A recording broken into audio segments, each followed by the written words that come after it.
পৃথিবী সৃষ্টির পর থেকেই আল্লাহ তাআলা মানবজাতিকে সঠিক ও কল্যাণের পথে পরিচালিত করতে পৃথিবীতে অসংখ্য নবী ও রাসূল প্রেরণ করেছেন। পবিত্র কোরআনে ২৫ জন নবী রাসূলের নাম উল্লেখ রয়েছে। মহান আল্লাহ তাআলা প্রেরিত সেসব নবী ও রাসূলগণের আগমনের ধারাবাহিকতা নিয়েই বিস্তারিত জানাচ্ছেন আরিফ হাসান। যুগে যুগে পৃথিবীতে আল্লাহ তাআলা অসংখ্য নবী রাসূল পাঠিয়েছেন। তাদের ভেতর ২৫ জনের নাম পবিত্র কোরআনে উল্লেখ আছে। পৃথিবীতে নবী আগমনের ধারা শুরু হয় হযরত আদম আলাইহিস সালামের মাধ্যমে এবং তা শেষ হয় মহানবী হযরত মুহাম্মদ সাল্লাল্লাহু আলাইহি ওয়াসাল্লামের মাধ্যমে। হযরত আদম আলাইহিস সালামের পর তার পুত্র শীশ আলাইহিস সালামকে আল্লাহ নবী মনোনীত করেন। শীশ আলাইহিস সালামের পর কোন নবীর আগমন হয়েছিল তা নিয়ে ঐতিহাসিকদের মধ্যে মতভিন্নতা রয়েছে। আল্লামা ইবনে কাসির রহমাতুল্লাহি আলাইহি সহ একদল ঐতিহাসিকের মত হল তিনি ছিলেন ইদ্রিস আলাইহিস সালাম। অন্যরা বলেছেন হযরত নূহ আলাইহিস সালাম। হযরত নূহ আলাইহিস সালাম ছিলেন প্রথম রাসূল। পবিত্র কোরআনের একাধিক স্থানে নূহ আলাইহিস সালামের বর্ণনা এসেছে। তিনি তার মূর্তি পূজারী জাতিকে ৯৫০ বছর ইসলামের দাওয়াত দেন, কিন্তু খুব সামান্য সংখ্যক মানুষই তা গ্রহণ করে। অতঃপর তাদের অবাধ্যতার জন্য আল্লাহ মহাপ্লাবনের মাধ্যমে সেই জাতিকে ধ্বংস করে দেন। তাদের পরিণতি সম্পর্কে সূরা আনকাবুতের ১৪ নম্বর আয়াতে আল্লাহ বলেন, আমি নূহকে তার জাতির কাছে প্রেরণ করেছিলাম। সে তাদের মধ্যে ৯৫০ বছর ধরে অবস্থান করে। অতঃপর মহাপ্লাবন তাদের গ্রাস করে, কারণ তারা সীমা লঙ্ঘনকারী।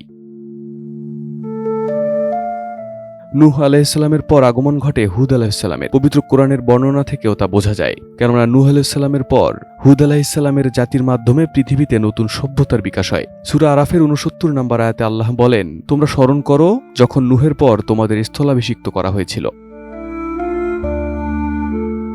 পবিত্র কোরআনের বর্ণনা থেকে ইঙ্গিত পাওয়া যায় হুদ আলাইহিস সালামের জাতির পর সালেহ আলাইহিস সালামের জাতির আবির্ভাব হয়। ইতিহাসে তারা সামুদ নামে পরিচিত। সূরা আরাফের ৭৪ নম্বর আয়াতে ইরশাদ হয়েছে, তোমরা স্মরণ করো যখন আদ জাতির পর তোমাদের স্থলাভিষিক্ত করা হয়েছিল। কেসারের শেকড় থেকে শিখরে।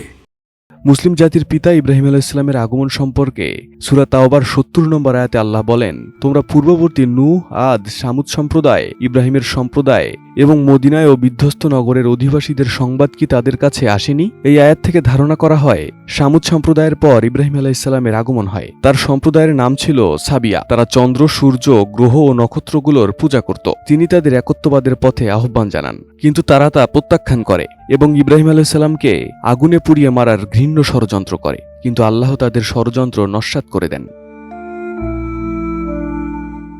ইব্রাহিম আলাইহিস সালামের যুগে লূত আলাইহিস সালাম প্রেরিত হন। কোরআনের বিবরণ থেকেও বিষয়টি স্পষ্ট হয়। সূরা আনকাবুতের ২৬ নম্বর আয়াতে ইরশাদ হয়েছে, লূত তার প্রতি বিশ্বাস স্থাপন করল। ইব্রাহিম বলল, আমি আমার প্রতিপালকের উদ্দেশ্যে দেশ ত্যাগ করছি। তিনি পরাক্রমশালী, প্রজ্ঞাময়। লূত আলাইহিস সালামের অল্প কিছুদিন পরই শুআয়ব আলাইহিস সালাম তার দাওয়াতি কার্যক্রম শুরু করেন। কোনো ঐতিহাসিকের দাবি তিনি ক্যালেডীয় অঞ্চলে আগমন করেন। সূরা হুদের ৮৯ নম্বর আয়াতে বর্ণিত আছে, লূতের জাতি তোমাদের খুব বেশি আগের নয়। ইব্রাহিম আলাইহিস সালামের পুত্র ইসমাইল আলাইহিস সালাম তিনি পবিত্র কাবাঘর নির্মাণে তার পিতাকে সাহায্য করেন। ইসমাইল আলাইহিস সালামকে আরব জাতির পিতাও বলা হয়। তার বংশধররা আরব সভ্যতার বিকাশে গুরুত্বপূর্ণ ভূমিকা রাখেন। মহানবী হযরত মুহাম্মদ সাল্লাল্লাহু আলাইহি ওয়াসাল্লাম ছিলেন তার বংশধর। তিনি আমালিক ও জুরহাম গোত্রের লোকদের মধ্যে এবং ইয়েমেন অধিবাসীদের দ্বীনের দাওয়াত দেন।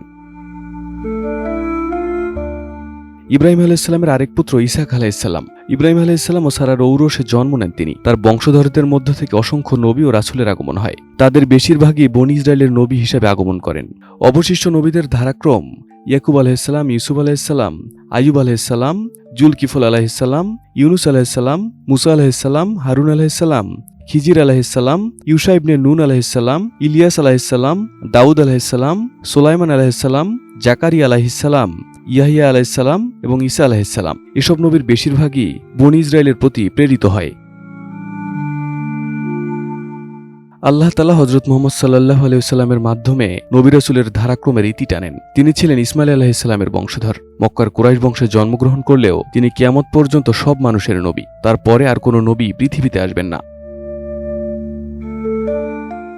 Arif Hasan, ATN news.